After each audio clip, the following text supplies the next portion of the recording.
Goeiedag julle almal. En vandag is 2 Timoteus 2 aan die beurt. En Paulus sê vir Timoteus: Timoteus, wees sterk, volhard soos 'n soldaat en 'n boer. Ja, Paulus gebruik hierso 4 prentjies as hy met Timoteus praat. Die prentjie van 'n seun, 'n soldaat, 'n atleet en 'n landbouer. Hy moet sterk wees.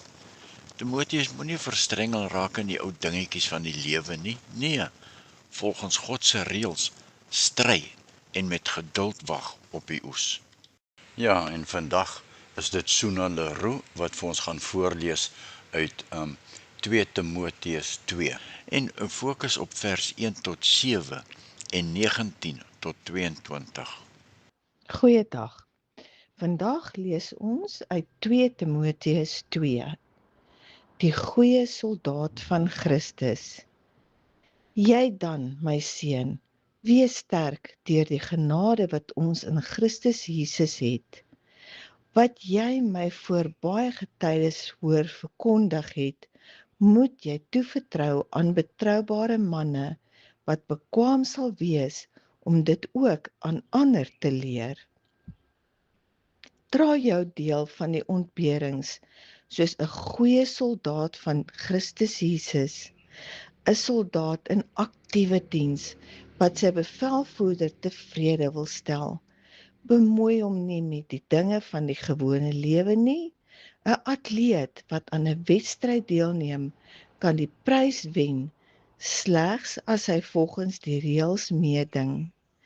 Die boer wat die harde werk doen, behoort eerste 'n deel van die oes te kry. Dink na oor wat ek sê. Die Here sal jou insig gee om alles te verstaan.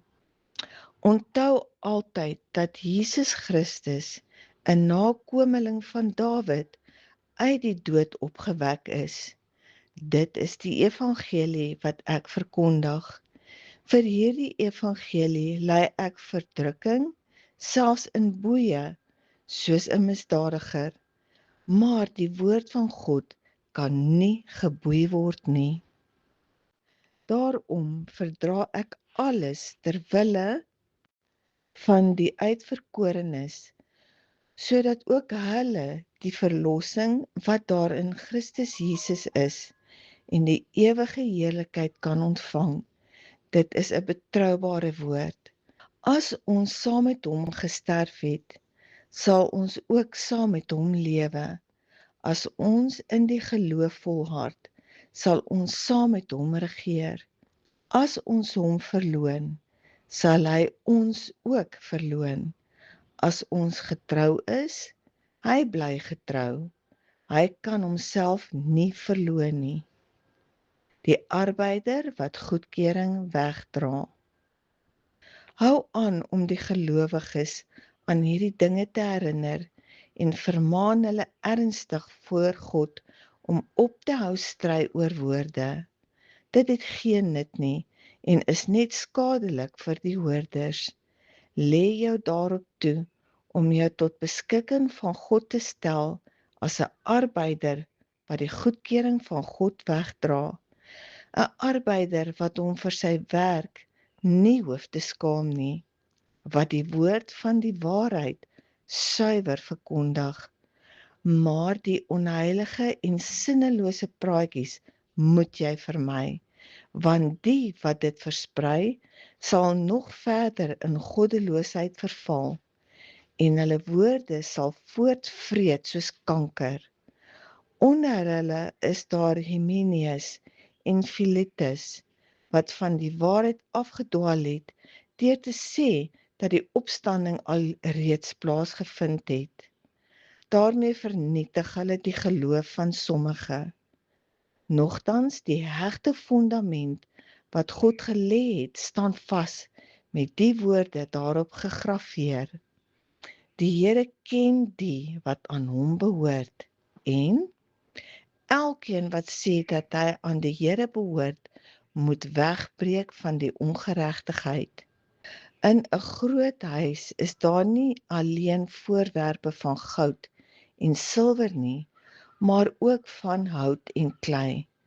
Sommige is vir besondere gebruik en ander vir die alledaagse. As iemand hom voor die kwaad gereinig het, sal hy 'n voorwerp vir besondere gebruik wees. Dan sal hy vir die eienaar afgesonder en bruikbaar wees, voorberei vir enige goeie diens.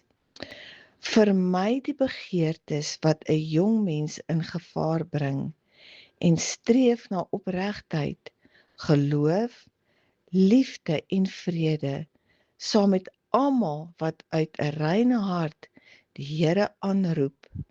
Moet jou nie met dwaase en sinlose strydvrae inlaat nie, want jy weet tog dat dit net rusies veroorsaak. 'n Dienaar van die Here moenie rusie maak nie.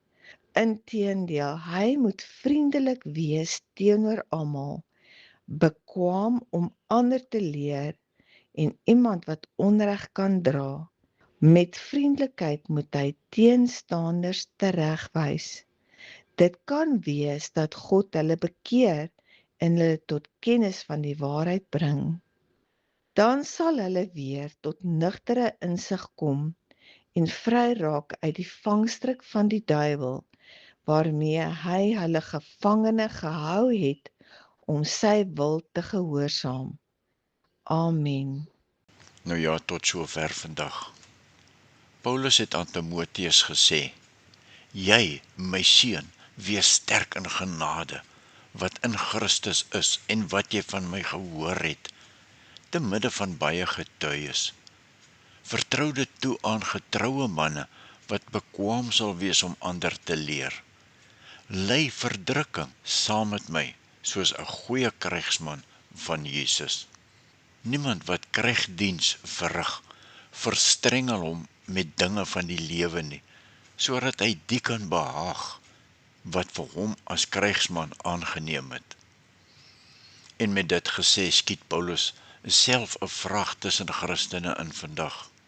Hy vra ons almal, verstrengel jy jou met te veel ou dingetjies, sodat jy nie meer die goeie soldaat vir Jesus kan wees nie? Of is jy besig om die waarheid deur te gee aan getroue mense? Of hou jy dalk die waarheid vir jouself? Here Jesus, ek bid tot U, maak my sterk. Wees my genadig om getrou die waarheid aan ander toe te vertrou, Here. Maak my sterk in en deur U genade. Reinig my Vader, sodat ek bruikbaar is vir U werk, om die evangelie van Jesus te versprei. Amen. God stuur 'n wolkkolom voor jou uit, om jou te lei waar jy nie self kan sien. Hy het jou nie vergeet nie, hy het jou nie verlaat nie, sy hand sal jou deur elke donker uur bedien. Wees sterk en vol van moed, moenie vrees vir wat nog voor jou lê, want die Here jou God is met jou, oral waar jy gaan. Hy dra jou wanneer jy nie verder kan nie, en hy gaan voor jou uit. Dalk staan jy nou voor diep waters en hoor jy golwe om jou voete breek. Dalk voel die nag so lank en eensaam, dat selfs jou laaste bietjie hoop begin verbleek. Maar dieselfde God wat paaie oopmaak, waar geen mens ooit 'n pad kon vind, sal jou veilig deur die waters neem, want jy is nog sy geliefde kind. Hy was nog altyd daar langs jou, selfs toe jou oë hom nie sien. Sy genade het jou vasgehou, Sy liefde het jou elke dag bedien. God stuur 'n wolkkolom voor jou uit, om jou te lei waar jy nie self kan sien. Hy het jou nie vergeet nie, hy het jou nie verlaat nie. Sy hand sal jou deur elke donker uur bedien. Wees sterk en vol van moed. Moenie vrees vir wat nog voor jou lê, want die Here jou God is met jou. Oral waar jy gaan, hy dra jou wanneer jy nie verder kan nie. En hy gaan voor jou uit. Wanneer jou krag breek, sal hy jou dra. Wanneer die nag kom, bly hy steeds daar. Wanneer jy struikel, hou hy jou vas. Wanneer jy roep, is hy reeds naby. Geen vallei is te diep nie, geen berg is te hoog, geen pad is te ver nie, geen traan gaan verlore voor sy oog. God stuur 'n wolkkolom voor jou uit, en in die nag laat hy sy lig vir jou skyn. Hy het jou nie vergeet nie, hy het jou nie verlaat nie. Jy sal nooit alleen of sonder lyding wees nie. Wees sterk en vol van moed. Moenie skrik vir wat môre mag bring, want die Here jou God is met jou. Oral waar jy gaan, hy dra jou oor die berge en deur die dale. Hy bly die rots waarop jy staan. Hy het jou nie vergeet nie, hy het jou nie verlaat nie. Hy is nog die heeltyd by jou, met elke tree wat jy moet gee. Wees sterk en vol van moed, want jou voet gaan saam met jou. Wanneer jy nie meer verder kan nie, gaan hy voor jou